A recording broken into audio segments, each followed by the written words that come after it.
శ్రీశైల బ్రహ్మరంభ మల్లికార్జున స్వామివారి ఆలయంలో ప్రజెంటు భక్తులకు ఎలాంటి సౌకర్యాలు అందిస్తున్నారు అనే అంశానికి సంబంధించి మనతో మాట్లాడడానికి ఈవో శ్రీనివాసరావు సార్ ఉన్నారు. సార్ నమస్తే, చెప్పండి. ప్రజెంటు శ్రీశైలంలో భక్తులకు ఎలాంటి ఏర్పాట్లు చేశారు, ఎలా ఉంది ప్రజెంట్ సార్? ఓం నమ శివాయ, శ్రీమాతిరి నమః.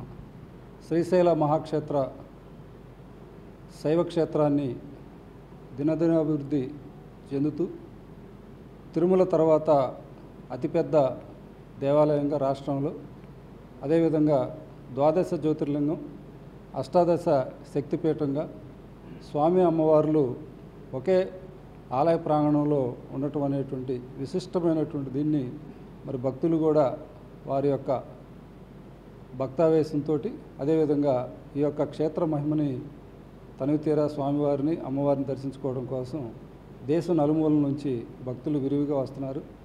గతం కంటే ఇప్పటికి సాధారణ రోజుల్లో 28,000 నుంచి 30,000, అదేవిధంగా శని ఆది సోమ ప్రత్యేక పర్వదినాల్లో 35,000 నుంచి 45,000 మంది వరకు భక్తులు రావటం అనేది జరుగుతూ ఉంది.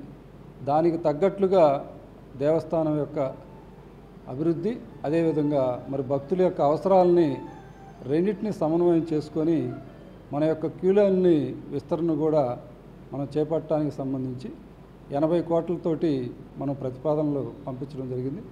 అందుబాటులో ఉన్నటువంటి క్యూ లైన్లు కేవలం 10,000 మంది భక్తుల యొక్క అవసరాలు మాత్రమే తీర్చడానికి ఉంది. అది కూడా కేవలం రేకుల షెడ్లు లాగా ఉండటం. అవన్నీ కూడా ఒక క్యూ లైన్లు 150 రూపాయలు అతి శీఘ్రం, అదేవిధంగా 300 రూపాయలు అంటే శీఘ్ర అతి శీఘ్ర దర్శనం కింద ఉన్నటువంటి, ప్లస్ స్పర్శ దర్శనానికి సంబంధించి 500 రూపాయలు వీళ్ళు మనం ఆన్లైన్లో స్లాట్ ఇస్తున్నాం. వీరు కాకుండా విఐపీలు తాకిడి సహజంగానే పెద్ద దేవాలయాలకు ఉన్న దాంట్లో తిరుమల తర్వాత అతిపెద్ద దేవాలయంగా మనకు కూడా అంత పెద్ద ఎత్తున మరి రాష్ట్రం నలుమూల నుంచి వస్తున్నారు. వారందరి యొక్క అవసరాలు, సమయపాలన అన్నింటినీ దృష్టిలో పెట్టుకొని మనం ఏర్పాట్లు చేస్తూ ఉన్నాం. సరే, ఇటీవల కాలంలో స్పర్శ దర్శనం పబ్లిక్ కూడా స్వామివారి దర్శనం చేయిస్తూ ఉన్నారు. అంటే గతంలో ఈ స్పర్శ దర్శనం అనేది లేదు, దాదాపుగా 1 ఇయర్గా కూడా నిలిపివేశారు. భక్తుల నుండి ఎలాంటి విన్నపాలు మీకు వస్తూ ఉన్నాయి? ప్రజెంటు ఈ యొక్క స్పర్శ దర్శనాలు ఎలా జరుగుతాయి?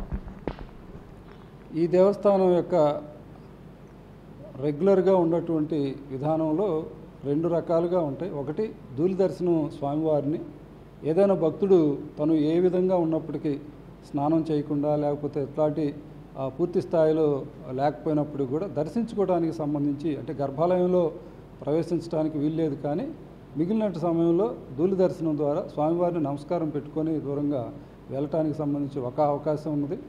రెండవది, స్పర్శ దర్శనంతో మరి స్వామివారిని స్వయంగా తాకగలిగేటువంటి శివక్షేత్రంగా, శైవక్షేత్రంగా మరి ఒక వారణాసిలో, అదేవిధంగా మన స్వామివారికి మాత్రమే అలాంటి అవకాశంలో ప్రతి భక్తుడు స్వామివారిని స్పృశించి వారి యొక్క మరి మనసులో ఉన్నటువంటి కోరికల్ని చెప్పడం ద్వారా వారికి మంచి జరుగుతున్నటువంటి భావంతో, అదేవిధంగా బ్రహ్మరాంబ అమ్మవారి దగ్గర కుంకుమార్చన కోసం అని చెప్పేసి ఎక్కువ మంది భక్తులు ప్రయత్నించడం లేదా కోరుకోవటం అనేది సహజంగా జరుగుతున్నటువంటి అభ్యర్థన.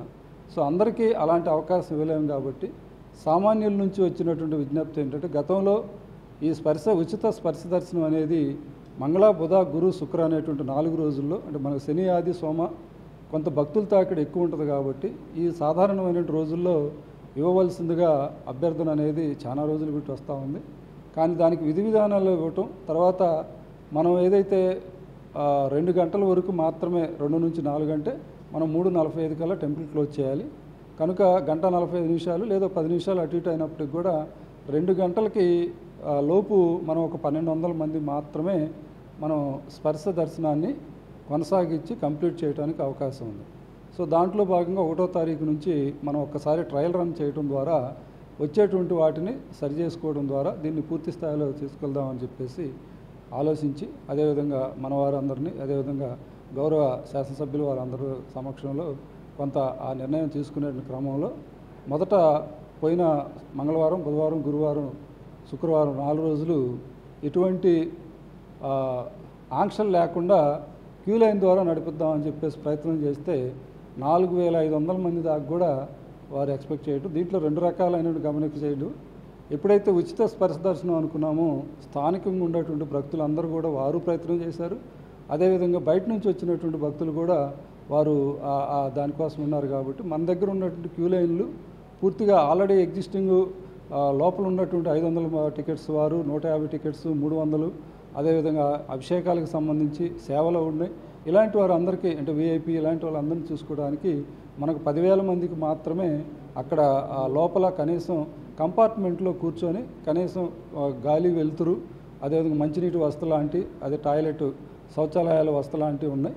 మిగిలినటువంటి వాళ్ళని మనం హోల్డ్ చేసేటువంటి పరిస్థితి లేదు. కాబట్టి చూద్దామని చెప్పేసి చూస్తే 2600 మంది మొదట ఆ రోజు చేశాము. కానీ ఎక్కువ మంది భక్తులు వారు స్పర్శ దర్శనం కోసం బయట ఎక్కువ మంది గుమిగూడటం, అదేవిధంగా వాటిలో చిన్నపిల్లలు లాంటి వాళ్ళు ఇబ్బందులు పడతారేమోనని దీంతో దాన్ని 4 రోజుల పాటు చూసిన దాంట్లో అక్కడ ఉన్నటువంటి పరిస్థితుల ప్రకారం మనం దీన్ని ఈ విధంగా కొనసాగించలేమని చెప్పేసి చూడటం ద్వారా ఆన్లైన్లో పెట్టడం జరిగింది. ఆన్లైన్ అనేది మొదట అనుకున్నప్పటికి కూడా అసలు చాలామంది ఆన్లైన్ విధానంలో గ్రామీణ ప్రాంతాల్లో ఉన్నటువంటి వారు బుక్ చేసుకోవడానికి కొంత ఇబ్బందులకు గురవుతున్నారు. అయితే రానున్న రోజుల్లో ఇంకా మీరు ఆన్లైన్ విధానం పెట్టిన తర్వాత 1000 మందికి లేదా 1200 మందికి ఎన్నుకున్నారు. రానున్న రోజుల్లో ఈ సంఖ్య పెరిగే ఛాన్స్ ఉంటుందా? అంటే మీరు స్టార్టింగ్ ట్రయల్ రన్ వేసే సమయంలోనే దాదాపు 4-5 వేల మంది భక్తులు వచ్చారంటున్నారు. ఎలాంటి సంస్కరణలు తీసుకురానున్నారు రానున్న రోజు? అంటే దీంట్లో భక్తులు మనం ఏ దేవాలయం చూసినా కూడా 100% భక్తుల యొక్క అవసరాల దృష్ట్యా చేయగలిగే పరిస్థితులు మాత్రం ఉండవు. కానీ భక్తులు ఏంటంటే ఈ వారంలో ఏదైనా దర్శించుకోవడానికి, అంటే ఒక భక్తుడు ఒకసారి ఈ ఉచిత స్పర్శ దర్శనానికి కనుక అవకాశం ఉపయోగించుకుంటే 4 రోజుల వరకు వాళ్ళకి ఇవ్వకుండా మేము లాక్ ఒకటి పెట్టడం జరిగింది. అదేవిధంగా మనం గ్రామీణ ప్రాంతం నుంచి కానీ ఎవరైనా భక్తులు తెలియనటువంటి వాళ్ళు కనుక అందుబాటులో ఉంటే ఒక ఫెసిలిటేషన్ సెంటర్ ఒకటి మన దగ్గర మన గంగాధర మండపం నుంచి మన నంది సర్కిల్ దగ్గరికి వెళ్ళేటప్పుడు ఫెసిలిటీ సెంటర్ పెడదామనే ఆలోచన ఉంది. బట్ అక్కడికి కూడా ఎక్కువ మంది భక్తులు నిల్చుంటే రోడ్డు మీద వాళ్ళు నిల్చోడానికి ఉన్నాయి. కాబట్టి ఇలాంటి ఆలోచన మంచి చేద్దామనుకొని చేసినా కూడా ఉన్నటువంటి సిస్టమ్ కానీ లేదా భక్తులు ఎక్కువ మంది వచ్చినప్పుడు వాళ్ళని ఏ విధంగా ట్యాకిల్ చేయాలనే దాంట్లో కొంత ఇబ్బంది ఉంది. కనుక ప్రస్తుతానికి మేము పెట్టినటువంటి విధానం 1000 నుంచి 1200 మందికి మాత్రమే మనం 1:45 నుంచి మధ్యాహ్నం 3:45 వరకు అవకాశం కల్పించగలుగుతున్నాం. కానీ 4 రోజుల లోపల మళ్ళీ అదే భక్తుడు మళ్ళీ బుక్ చేసుకోవడానికి లేదు. కాబట్టి ఈ వారం ఒకవేళ కుదరకపోయినా కూడా నెక్స్ట్ వారానికి అందుబాటులోకి అవకాశం ఉన్నంత వరకు వారికి ఉంటుందని చెప్పేసి ప్రయత్నం చేస్తున్నాం. అదేవిధంగా మనం తెల్ల కార్డు అంటే పేదవాళ్ళకి సహజంగా ఇది మిగతా మీ ద్వారా కూడా నేను మొదటి నుంచి చెప్తుంది అది ఎవరైతే 500 రూపాయలు డబ్బుల గురించి అనేది కాదు, సామాన్య భక్తుడు కూడా ఈ స్పర్శ దర్శనాన్ని స్వామివారిని మరి స్పర్శ దర్శనం ద్వారా చూడాలని చెప్పేసి కోరుకున్న ఏదైతే ఈ యొక్క ప్రయత్నం చేశామో అది సామాన్యులకి వినియోగించుకోవడానికి ఎవరైనా పెద్దలు లేదా బుక్ చేసి ఉంటే ఆన్లైన్లో వారికి ఫెసిలిటేట్ చేయవలసిందిగా చూస్తున్నాం. దేవస్థానం తరపు నుంచి కూడా మేము కూడా సెంటర్ ఒకటి పెట్టేసి చూద్దాం. అంతవరకు ప్రస్తుతానికి మాత్రం ఇది కొంత స్టెబిలైజ్ అయినాక విధి విధానాల ద్వారా ఇప్పుడు నేను చెప్పినా కూడా 1000 మందికి ఇస్తున్నాం, ఇంకొక 200 మందికో 300 మందికి మాత్రమే చేయగలం తప్పితే 4000-4500 మంది మాత్రం ఇవ్వగలిగే పరిస్థితులు ఉండవు. ప్రస్తుతానికి దీంట్లో చూస్తున్నాం. రేపు మళ్ళీ శ్రావణ మాసం వస్తుంది, తర్వాత కార్తీక మాసాలు వస్తున్నాయి. అదేవిధంగా ఎలాంటి ఏవైతే ప్రత్యేక దినాలు ప్రత్యేక రోజులు ఉంటాయో వాటిల్లో మళ్ళీ మనం స్పర్శ ఇవ్వాలి. అంటే నిన్న అనుకోకుండా గౌరవ ముఖ్యమంత్రి వర్యులు జలహారతితోటి మనకు శ్రీశైల డ్యామ్ గేట్లు ఎత్తారు. డ్యామ్ గేట్లు ఎత్తితే సహజంగానే ఆంధ్ర తెలంగాణ నుంచి విపరీతమైన భక్తులు అంటే అక్కడికి వస్తారు. భక్తులు అంటే శ్రీశైలం వచ్చారంటే డ్యామ్ దగ్గరికి వచ్చారంటే స్వామి అమ్మవారి దగ్గరికి వస్తారు. సో అది ఎక్కువ మంది వచ్చినప్పుడు మనం మళ్ళా ఈ స్పర్శని సడన్గా కూడా ఆపివేయాల్సి వస్తుంది. కాకపోతే అందుకనే ఈ వారము 4 రోజులు ఇచ్చానంటే నెక్స్ట్ వారానికి వచ్చేటువంటి రాబోయేటువంటి వాటన్నిటిని కూడా చూసుకొని నేను ఆన్లైన్ పెట్టడానికి కూడా ముందస్తుగా కొంత అన్ని చూసుకున్నాక చెబుతూ ఏదన్నా ఆపాల్సి వచ్చినప్పుడు ప్రింట్ అండ్ ఎలక్ట్రానిక్ మీడియా ద్వారా నేను విస్తృతమైన ప్రచారం చేస్తాను. మైకుల్లో కూడా అనౌన్స్ చేస్తున్నాను. తర్వాత మన దగ్గర వెబ్సైట్లో కూడా స్క్రోలింగ్ వచ్చేటట్లుగా మనం ఏర్పాట్లు అయితే చేస్తున్నాం. ప్రస్తుతానికి ఇది ప్రతి దాంట్లో కూడా ట్రయల్ అండ్ ఎర్రర్ అంటాం. అంటే ఏదన్నా ప్రయత్నం చేసినప్పుడు చిన్న చిన్న లోపాలు ఉంటే అధిగమించి సిస్టమ్ని స్టెబిలైజ్ చేయడానికి ఎలా ఉందో ఆ విధంగా ప్రయత్నం చేస్తూ ఉన్నాం. మొత్తంగా శ్రీశైల దేవస్థాన ఆలయానికి గతంలో స్పర్శ దర్శనం ప్రజలకు ఉండేది. కానీ దాదాపు 1 ఇయర్ కాలం పాటు రద్దు చేయడం జరిగింది. ఇటీవల కాలం ప్రవేశపెట్టిన ఈ స్పర్శ దర్శనాలు ఏవైతే ఉన్నాయో భక్తులకు ప్రారంభంలో 1000 నుండి 1200 వరకు కూడా అనుకున్నారు.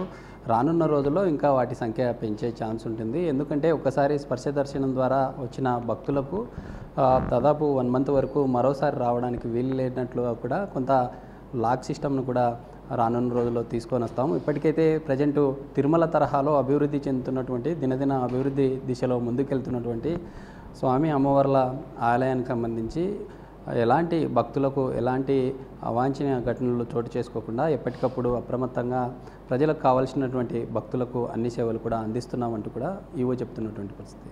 ఇప్పుడు జర్నలిస్ట్ రాజుతో శ్రీరామ్, బిగ్ టీవీ, శ్రీశైలం.